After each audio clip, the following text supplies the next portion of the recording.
देश की पहली नदी जोड़ो परियोजना सुनने और कहने में कितने गर्व का अनुभव होता है। जी हां, केन बेतवा लिंक परियोजना देश की पहली प्रमुख नदी जोड़ो परियोजना है। इसके जरिए बुंदेलखंड के सूखा प्रभावित क्षेत्रों में केन नदी का अतिरिक्त पानी बेतवा बेसिन में स्थानांतरित किया जाएगा।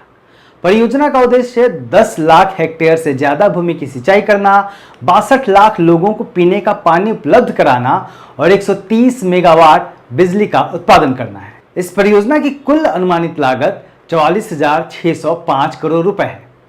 लेकिन रुकिए, क्या लाखों लोगों को पानी मुहैया कराने के लिए हजारों लोगों की जिंदगी को दांव पर लगाना ठीक है? यही सवाल मध्य प्रदेश के छतरपुर के आदिवासी और इस परियोजना का विरोध करने वाले आंदोलनकारी उठा रहे हैं। बीते कुछ दिनों में आपने पानी में चिता पर लेटे और फांसी के फंदे को गले में लगाए लोगों की तस्वीरें देखी होंगी।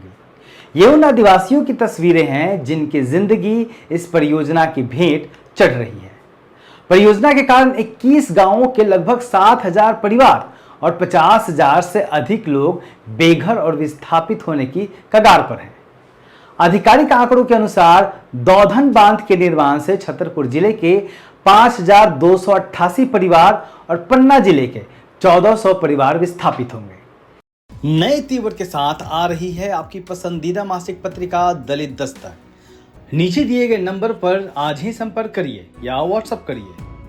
इस आंदोलन का नेतृत्व आदिवासी परिवार और किसान कर रहे हैं, जिनका कहना है कि केन बेतवा नदी परियोजना के साथ साथ मझगवा, रुंज, नेगुआ और एनटीपीसी परियोजनाओं के कारण उन्हें विस्थापित होना पड़ेगा। प्रदर्शनकारियों का कहना है कि कई प्रभावित परिवारों को पुनर्वास योजना से बाहर रखा गया है, जबकि कई को इतना कम मुआवजा दिया जा रहा है कि उससे उनका दोबारा जीवन बसाना संभव नहीं है। हालांकि सरकार इस परियोजना को विकास के लिए जरूरी बता रही है, लेकिन आंदोलन कर रहे गोंड और कोल आदिवासी समुदायों के लिए सबसे बड़ा मुद्दा अपनी पुश्तैनी जमीन और जंगलों से बेदखल होना है। आदिवासी परिवारों का कहना है कि उनकी आजीविका पीढ़ियों से खेती और जंगलों पर निर्भर रही है। उन्हें डर है कि उचित पुनर्वास से पहले उनकी कृषि भूमि, जंगलों से होने वाली आय और अपने गांवों से जुड़ी सांस्कृतिक पहचान उनसे छिन जाएगी। प्रधानमंत्री नरेंद्र मोदी की अध्यक्षता में साल 2021 में परियोजना को मंजूरी दी गई थी। इसके खिलाफ साल 2023 से यह आंदोलन जारी है, लेकिन अप्रैल 2026 में यह तब चर्चा में आया जब आदिवासी महिलाओं ने परियोजना स्थल के पास प्रतीकात्मक चिताओं पर लेटकर चिता आंदोलन शुरू किया। आंदोलन शुरू होने के बाद से प्रदर्शनकारियों ने जल सत्याग्रह, मिट्टी सत्याग्रह, भूख हड़ताल, चिता आंदोलन और हाल ही में प्रतीकात्मक फांसी का फंदा पहनकर विरोध प्रदर्शन जैसे कई तरीके अपनाए हैं ताकि उनके दर्द पर देश में चर्चा हो। प्रदर्शनकारी महिलाओं का कहना है कि यदि उन्हें उचित मुआवजा और पुनर्वास के जरिए न्याय नहीं मिल सकता तो उन्हें इच्छा मृत्यु की अनुमति दी जाए। प्रदर्शनकारियों का यह भी कहना है कि परियोजना के कारण हजारों परिवारों की जमीन, जंगल, जल स्रोत, आजीविका और सांस्कृतिक पहचान छिन गई है। इस परियोजना के कारण सिर्फ हजारों आदिवासी और किसान परिवारों का ही नहीं, बल्कि वन्य जीवों की जिंदगी भी खतरे में है। पन्ना टाइगर रिजर्व का एक बड़ा हिस्सा डूब क्षेत्र में आ रहा है। इसके अलावा इस परियोजना की भेंट 20 से 30 लाख पेड़ चढ़ेंगे, जिसके कारण पर्यावरण और वन्य जीवों के आवास को लेकर बड़ा खतरा पैदा हो जाएगा। इसको लेकर पर्यावरणविदों ने भी चिंता जताई है। इस पूरे मामले में छतरपुर कलेक्टर पार्थ जायसवाल का तर्क है कि अधिकारियों की प्रदर्शनकारियों से लगातार बातचीत चल रही है। प्रदर्शनकारियों की अप्रैल में उठाई गई अधिकांश मांगों पर कार्रवाई की जा चुकी है। जिलाधिकारी का कहना है कि राज्य मंत्रिमंडल ने हाल ही में राहत एवं पुनर्वास पैकेज में वृद्धि को मंजूरी दी है, लेकिन अब प्रदर्शनकारी इससे अधिक मुआवजे की मांग कर रहे हैं। द हिंदू से बातचीत में पार्थ जायसवाल ने बताया कि राज्य सरकार द्वारा लगभग 300 करोड़ रुपए की अतिरिक्त राशि स्वीकृत किए जाने के बाद इन परियोजनाओं के लिए पुनर्वास सहायता 5 लाख रुपए से बढ़ाकर 12.5 लाख रुपए यानी 12.5 लाख रुपए कर दी गई है। जबकि प्रदर्शनकारियों की मांग है कि पुनर्वास अनुदान 12.5 लाख से बढ़ाकर 25 लाख रुपए किया जाए। पार्थ जायसवाल के अनुसार अप्रैल 2026 के आंदोलन के बाद कराए गए नए सर्वेक्षण में मझगवां और रुंझ परियोजनाओं से प्रभावित लगभग 750 अतिरिक्त परिवारों को पुनर्वास योजना में शामिल किया गया है। वहीं दूसरी ओर आंदोलन की नेता दिव्या अहिरवार व लक्ष्मी आदिवासी प्रशासन के दावे को झूठ बता रही हैं। 3 जुलाई को डाउन टू अर्थ वेबसाइट में प्रकाशित भागीरथ की रिपोर्ट में प्रशासन के इस दावे की पोल खोलते हुए उनका कहना है कि अप्रैल में चले हमारे चीता आंदोलन के बाद प्रशासन ने हमारी मांगे पूरी करने के जितने वादे किए थे उसमें से एक का भी पालन नहीं किया गया।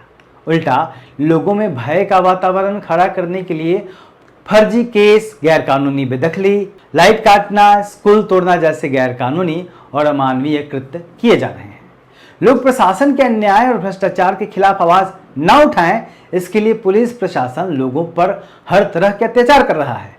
सामाजिक कार्यकर्ता और आंदोलन के नेता अमित भटनागर ने डाउन टू अर्थ को बताया है कि प्रशासन ने बरसात के बीच ही प्रभावित लोगों के घर ढहा दिए, जिससे अनेक परिवार दिन रात खुले आसमान के नीचे रहने को मजबूर हैं।